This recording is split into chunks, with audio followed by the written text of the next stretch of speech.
I recently started junk journaling, and let me tell you, I have collected some great junk in the month of February. Little love notes, random receipts, each of these items has a tiny story, and I can't wait to add them to my journal. So grab a cup of tea, get comfy, and let's do some junk journaling.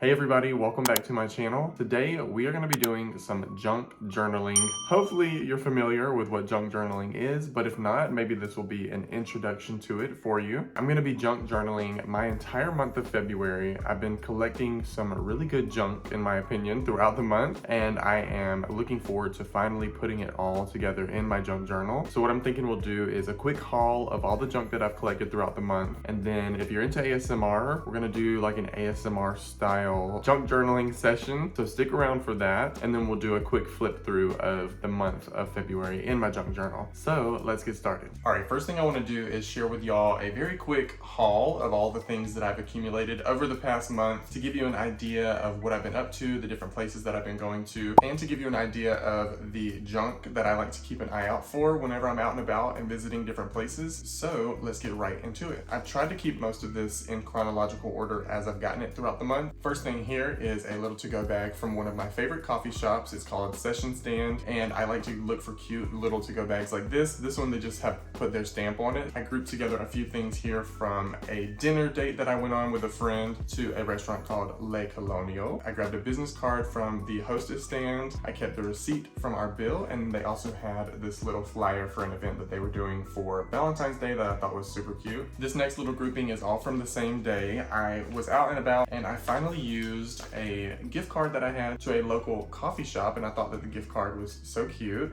And then I also picked up a gift from a cute little local bookshop called The Reading Attic. I grabbed a bookmark while I was checking out, thought it was super cute, and I kept the bag that had my book in it and the receipt as well. I like to keep receipts because it'll be interesting to see how prices change over time. One thing you'll notice is I like to try to keep all of the items grouped together either from the day that I got them or if they're kind of in the same theme of a page that I want to make. But usually it's like if I'm out and about all day, I'll accumulate all those items and then paperclip them together so that I know that they were all from the same day. This was just from a random day out and about in Atlanta. We went to Cafe Kama to grab some coffee, so I kept the little bag that my pastry came in.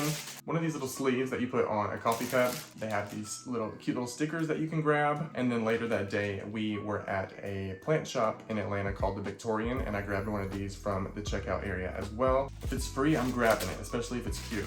I recently found this new vintage and antique shop, and while I was there, I came across this vendor who has a ton of books, and she had the Harry Potter series, all hardback, original covers, and I've never finished the Harry Potter series, so I do want to finish them and own the set myself. So I got all 7 books for $70, and this is just some of the materials that came with my purchase. The vendor put this little price tag with a little lacy bow on it, a card about her business, and then I kept the receipt as well for that. And the vendor is called Reclaimed Goods Company, and they have a booth at the Market in Ackworth, Georgia, if you're in Atlanta. Of course, as we got closer to Valentine's Day, I had some cute little Valentine's pieces that I wanted to keep for my junk journal. So I get a local newspaper every month, I believe, and I like to cut out stuff like this. The calendar had Valentine's Day on it, and then this is just the front of the newspaper that shows the month and kind of a theme for that month, obviously red for Valentine's Day. I kept my Valentine's card from John. I've got the hots for you. Cute little Trader Joe's Valentine's card. And then I have this scratch off that I bought for myself accidentally, and I sent these out to my clients this month with a little scratch off in it and then a business card. And I thought that was super cute. This is from a fun little Saturday evening with one of my best friends. We dropped some of our friends off at a concert, and then she and I went to Cafe Intermezzo in Atlanta, and then later we went to a bar called Church that has a photo booth, and we of course did a cute little photo shoot there. So I thought that was super fun. Definitely wanted to hold on to this. And I love when there's an opportunity to include photos and little keepsakes like this in my junk journal. These are from a little date night that John and I went on. One of our favorite restaurants, or one of my favorite restaurants at least, is Postino. And they have these stickers at the hostess stand, as well as these that talk about their wine club. But really, I'm excited to use this part of this little piece of paper. This little set here is from another day just out and about in Atlanta with my sister and her family. We started our day at a hotel cafe called Bar Premio. I kept a couple of these napkins from there. I kept our receipt from there. We also went to a little food market later that day to grab something to eat, so I kept the receipt from the place that we went to. It's called Susie Sue's Bows. We got some really good bao buns, and I'm definitely looking forward to going back there. Later that day, we stopped at a little donut shop called The Salty, so I kept the little bag that my donut came in. Another little dinner date with some friends that we went on recently to Del Bar, which is like a Michelin star restaurant here in Atlanta, and I'm in there just like looking for cute little junk that I can have for my junk journal. We actually didn't even have anything to go, but I asked for one of these to-go bags because I want to use the little cut it. I'm probably gonna cut out this part right here, but then also I like the side of the bag as well. Love that design. And I love when restaurants give you a little postcard with your bill. And of course I kept our receipt from there as well. More recently, John and I went to a coffee shop nearby. I love going to local coffee shops if you can't tell. And they usually have really good junk. So I actually grabbed a business card from the register area, and I also kept the coffee cup from one of our drinks. I'm not gonna obviously put the whole cup in there, but I'll probably cut out the front. Could be super cool to include that as part of the junk because it's a memory and I like to remember things. One of my best friend's baby just turned 1 year old, so I had to grab a little junk from the birthday. The theme of the birthday party was smiles. I kept a couple of these smiley face napkins. Then we also had my sister's Instax at the party, so I grabbed a few little Polaroids with my nephew, with all my girlfriends and all their babies. One of my friends also had a birthday recently, so we all went out to karaoke for his birthday at a place called Fam Fam here in Atlanta. Immediately when I walked in, my eyes are looking around for junk, and I saw this really cute coaster. The rest of what I have is kind of random, and that is pretty much the haul of all the junk that I've gotten for February so far. If I forgot anything, you'll see it as we put it all together. But now I am eager to put all of this into my junk journal.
All right, y'all, that completes this video. Hopefully y'all enjoyed this junk journaling session with me. I've really been enjoying it. It's a great, fun hobby for me. It allows me to be creative. It's basically a form of scrapbooking, so it's just a fun way to be creative. For me, I've found that it actually helps me to maybe be more present whenever I'm out and about with my friends and doing different things, because when we're at different places, I'm actually there and looking around and trying to find different items for my junk journal. And then of course, once I put them in my junk journal and then look back at those memories, I can actually remember those moments. And I don't know, it's just a great way to keep memories. Let me know what y'all thought of this video. Let me know if you're junk journaling. If you like this video, please give it a thumbs up, leave a comment below. And before you head out, please make sure you hit the subscribe button. I would really, really appreciate it. Thank y'all so much for watching, and I will see y'all in the next one.